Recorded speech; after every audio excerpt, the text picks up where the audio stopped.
Tonight, Mandela in New York, a 90-minute special on New York Hotline.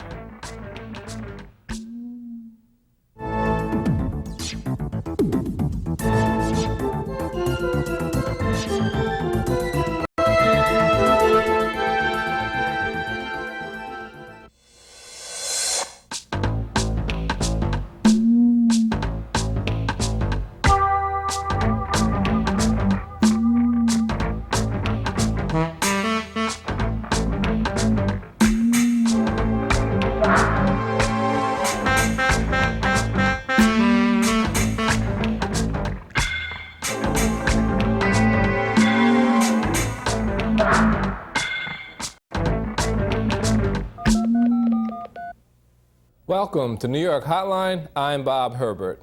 New York City rolled out the red carpet today for Nelson Mandela, and all eyes are on the man and his message. His trip here marks a new page in history, with many new chapters to follow. Tonight's 90-minute special edition of New York Hotline will consist of 4 segments on South African issues. We'll talk about Mandela's campaign to keep the pressure on. Also, the ANC's relationship to the PLO, media coverage from South Africa, and that country's complicated economic future. We'll take your calls during each segment. But first, let's hear what Mandela had to say upon his arrival at JFK Airport this morning.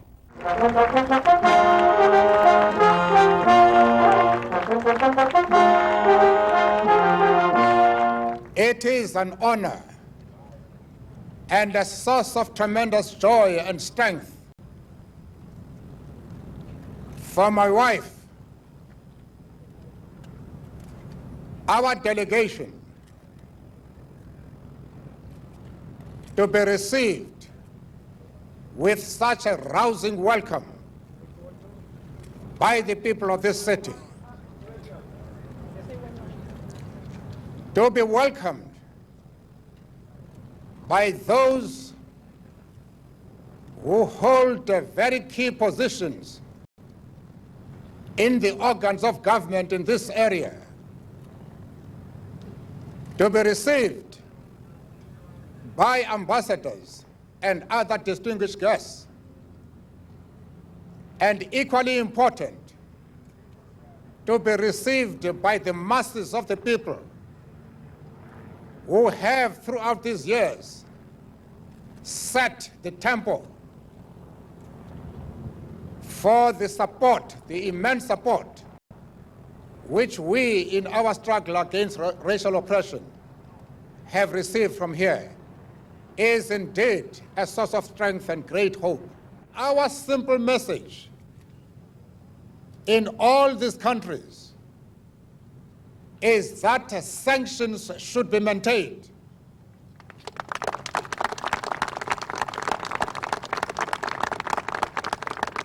We are saying so because sanctions were introduced for the purpose of dismantling apartheid and of making sure that every South African, black and white, is able to determine his own future. It is no use to demand that apartheid should be scrapped, to demand that every black man in the country should be able to exercise the vote. What brings about changes in politics is the type of action which you are prepared to embark upon in order to bring about those changes. It is because of the importance which we attached to methods of political action that today we can say with confidence that we can see the light at the end of the tunnel.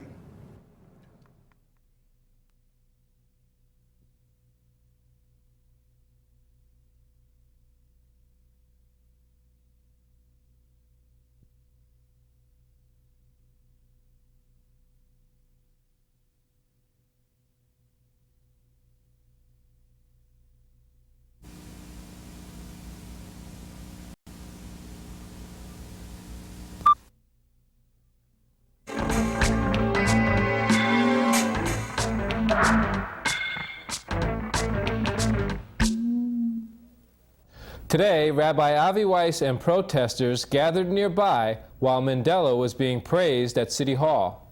The Jewish community is one in Mr. Mandela's struggle against apartheid, and we shall never be silent until he achieves complete victory.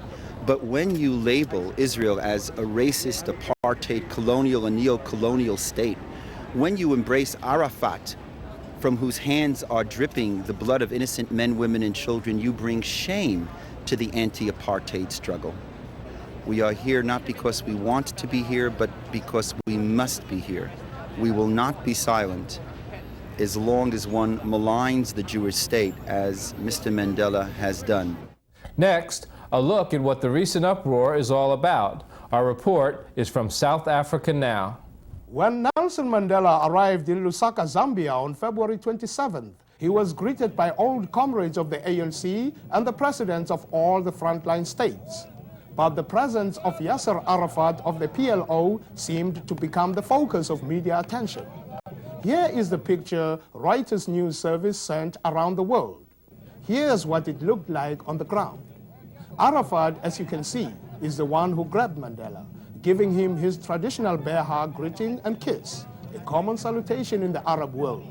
He was invited there, not by the ANC, but by the Zambian government, because the PLO, like the ANC, is recognized as a liberation movement by the United Nations. ANC leaders in Lusaka were shocked when told that the Arafat greeting dominated the coverage. They saw it as a sideshow with no particular significance for the South African issue.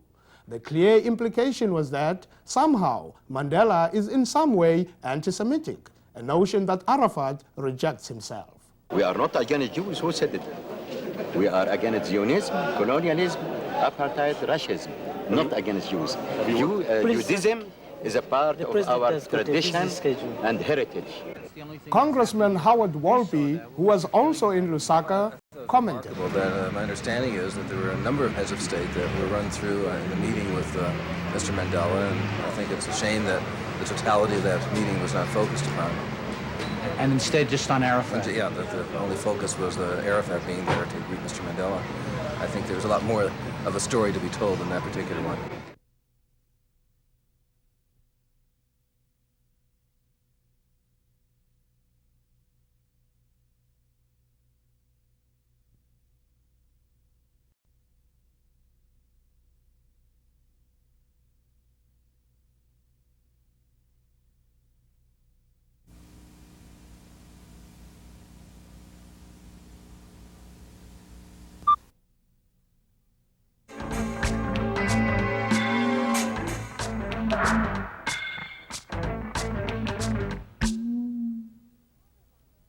Part of our mandate is to monitor and critique the coverage of South Africa in other media. We now have some data to help us analyze a drop-off in television network coverage since the Mandela release, along with two critiques reflecting diametrically different viewpoints. First, meet the man behind this newsletter that analyzes news coverage, Andrew Tyndall. The pattern in the past has been quite a low level of coverage of events going on, and then this sudden boom into enormous coverage. There's no reason to suppose that won't happen again. So you get a low level of coverage on South Africa in the news, and then one big event will happen, and then they'll send all their anchors down there again, and it'll go right through the roof again. But we don't know when that's going to be. Tyndall counted the times the network gave to the big event of the year in South Africa, the release of Nelson Mandela. He found that the story received more attention than all of the rest of the news from South Africa combined over the last 32 months.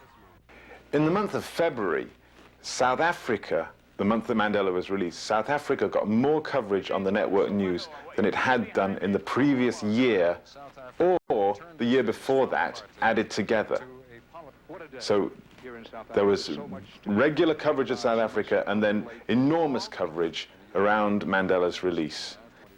Up until February 1990, South African coverage had little priority, ranking 25 on the Tyndall report scale, rocketing to #1 briefly, and then dropping off. It was completely unsustainable to have that much saturation coverage continue for more than a few weeks. It was it was so enormous. So what happened was now it's going back down to closer to the normal levels that it was before Mandela was released. Normal? Perhaps, but quantity is one thing, quality is another.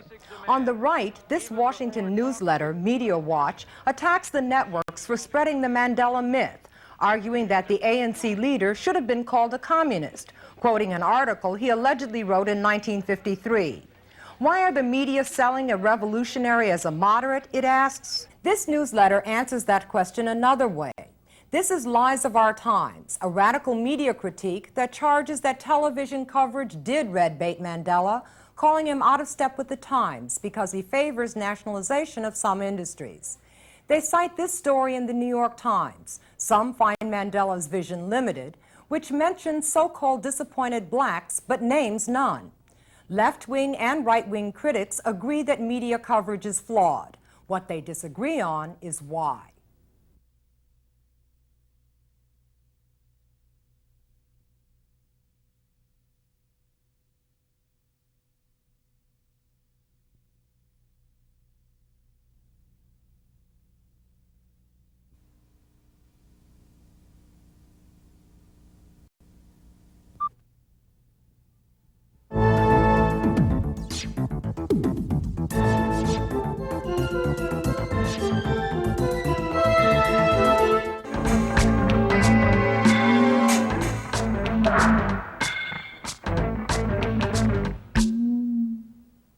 We're back. I'm Bob Herbert, and this is New York Hotline's extended edition on Nelson Mandela's visit. Our next report, again from South Africa Now, illustrates how business can operate in South Africa with a conscience. Meet Joe Labonte, an American business leader formerly with the Reebok Corporation, where he was credited with launching an important world event, Amnesty International's 1988 Human Rights Now tour. Get up, stand up for your rights. And now, 2 years later, Labonte has launched ABISA, the American Business Initiative for South Africa. Well, my vision is to get the Fortune 500 companies first in the United States to band together in a way that can make a powerful statement to the government of South Africa in support of ending the system of apartheid. The way they can make that statement is, one, working in concert, and two, making a statement that tells the government, if you do this, we'll do that. Within days of Mandela's historic release, Labonte and his wife Donna traveled to South Africa on a fact-finding mission to assess the situation and find out if American business was welcome. Very modern. Modern hotels, modern streets, modern freeways, beautiful homes, beautiful communities. I just wasn't prepared for that. I wasn't quite sure what I was going to see, but it was more than I expected. And then to go from that within a few miles, not 100 miles, into the townships was shocking. And you go from the beauty of one situation to the ugliness and sadness of the other. Labonte was already sensitized to the human rights abuses in South Africa. But he wanted to know more and met with many respected anti-apartheid leaders, including Archbishop Desmond Tutu and the Reverend Alan Bozak. The anti-apartheid leaders arranged the type of tour few visitors are privileged to receive, introducing Labonte to the realities of township life. People embraced us. They invited us into their shanties, into their hostels, to see how they were living. And going into Crossroads, into the township, into the shanties, was shocking. They're put together with whatever materials people can gather. They're stacked up against one another. They have no heating, no electricity, no water, no sewage. A high point of his trip was being one of the first American businessmen to meet Nelson Mandela. I've met our last three presidents, and it was more of a thrill to meet Mr. Mandela than it was our own presidents. Naturally, Labonte also discussed the role of sanctions with leaders like Archbishop Tutu. The international community must continue to exert that pressure until we get into a process that is irreversible for dismantling apartheid. American industry should create dialogue with South African leadership, both the anti-apartheid leadership and the government, beginning to lay plans for the actions they would take if and when the government lifts apartheid. Until then, sanctions should be kept in place and increased if necessary. Things can happen on several levels. First, I think that in a concerted way, by speaking to the government and saying, we will come back when apartheid ends, can be a tremendous carrot for the government. They need investment desperately. Secondly, in the meantime, there is humanitarian work that these companies can do. The townships desperately need all kinds of food, materials, clothing, things that can be gotten into the country directly. Certainly the anti-apartheid community in South Africa doesn't think very highly of American business. They feel that we've gone in there and we have benefited by the system of apartheid. The fact of the matter is that's true. We've benefited in the sense that the labor costs have been very low, and those companies that operated in South Africa got the benefit of that. It's time to pay some back.